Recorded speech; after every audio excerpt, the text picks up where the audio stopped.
are again, another segment of Pixel Perfect with me, Bert Monroy, where I show you all kinds of tips and tricks and cool things in Photoshop. Now today, I'm going to show you a very simple project. This is something I had to do for Wired magazine some time back, but it's important to see the thought process behind things. What you see on the screen right here is this charm, this gold charm. Now what makes it look like gold?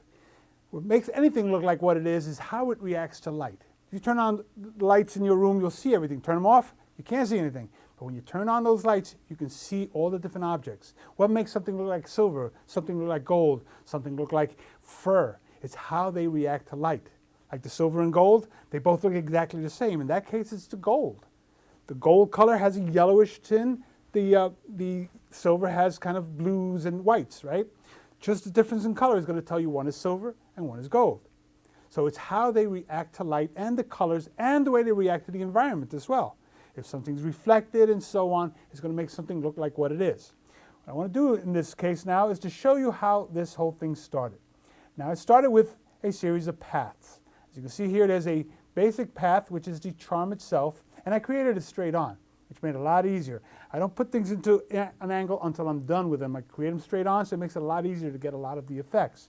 There's also the text, the little opening at the top, and there's the little ship that's on there, all these different things, even the outer edges and so on. All the different parts were created as paths.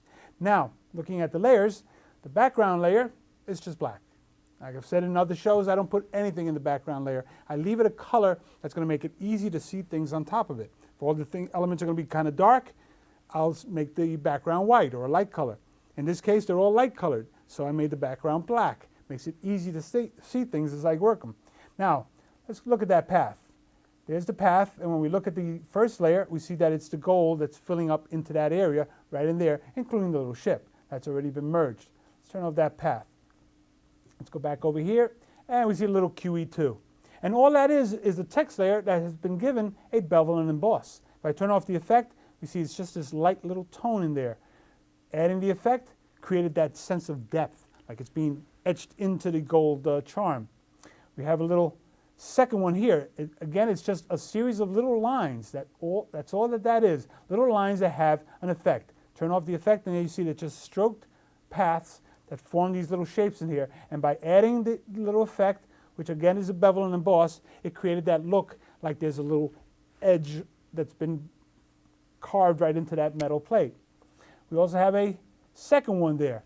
Same line, except I added a bevel and emboss in reverse, which made it look like it's inset, as you can see right into that area there. Let's get in real close so we can see that. See, so we have this part that's inset into the gold. We have this highlight here, shadow there, highlight there, shadow there, so it creates that look like this thing is just etched into the gold surface. Then we have the ship outline.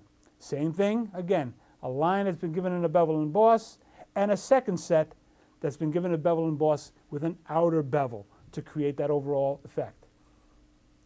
And we're going to jump up here, and we have this little outline to the letters. Again, the same thing. The second one gave it that etched look.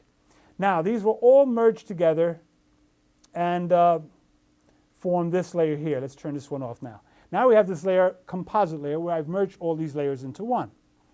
And now I'm going to start adding the highlights and shadows and reflections that are going to make it look like gold. First one, you can see that these three here, the highlight, the light edge, and the shadow, have been clipped with the composite layer. The first one that we look at, we see that it's just a simple gradient. Big cone kind of a shape was created, and I made a gradient from a dark brown to a lighter brown here. Now, once I had done that, what I did is I went in here and turned those lines into a selection and erased right there. I erased those other parts of the brown, so I had these little openings there so they didn't cover that the little edges. And I also went in there and then cut out these little areas here. As you can see, it's curved there, and it's curved here, curved. It adds that little accent, that little curvature to the metal, to making it look like this has an actual curved surface to it. It's just an illusion we're creating by the way we create these little shapes. That little curve right in there like that.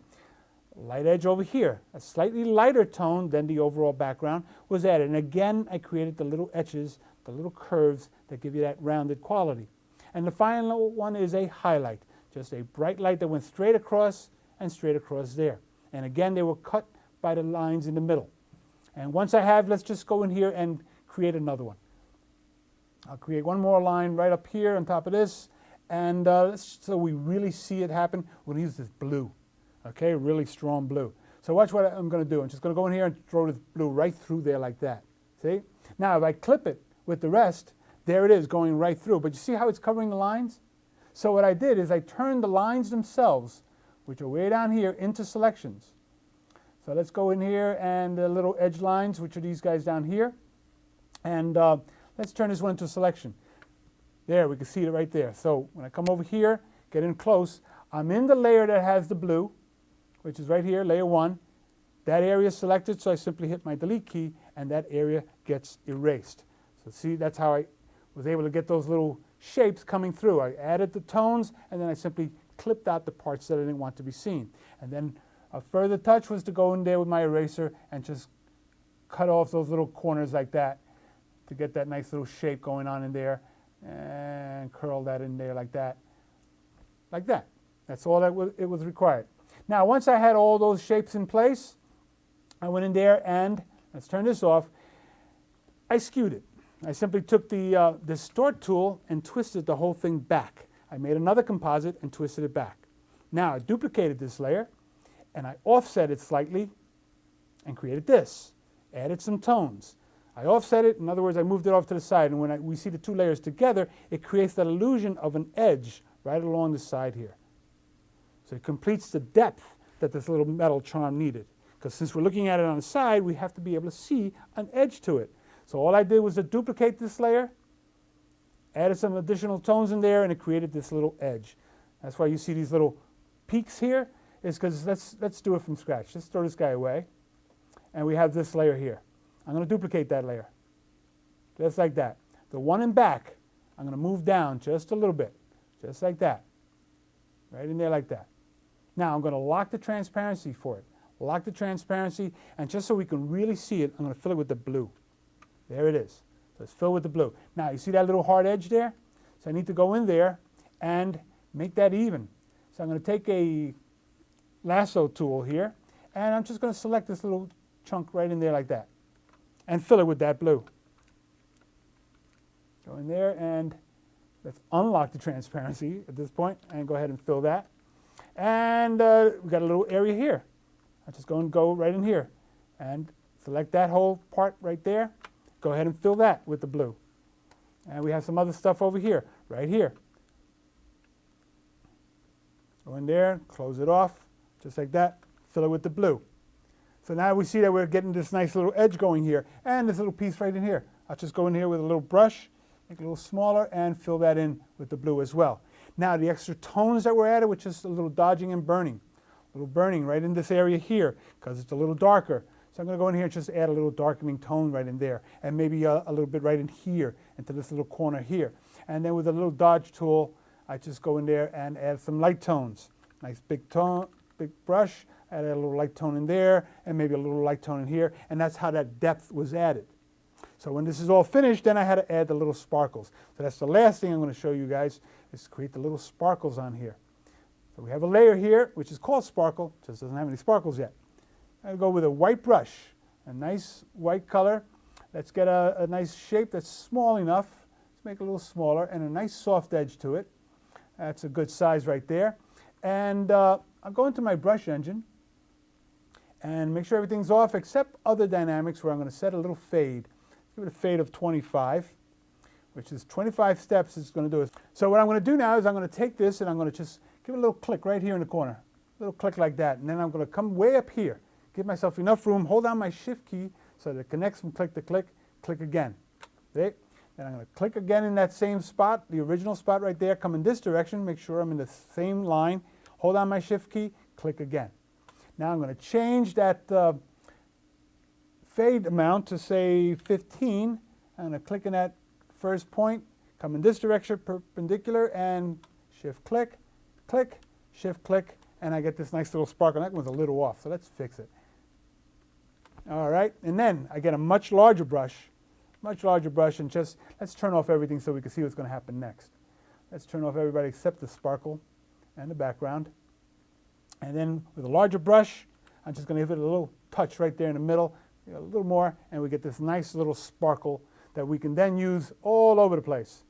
Let's go back and show these guys. I could take that sparkle and duplicate it and put one over here, and maybe that second one I'll make a little bit smaller.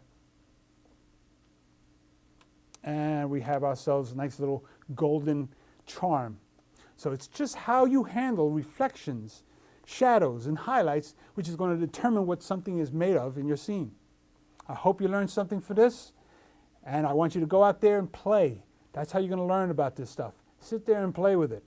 Enter different numbers, play with different tools, hold on different keys and see what happens. That's the best part about Photoshop, playing and exploring. Hope you learned something. Hope to see you in the next show. Take care.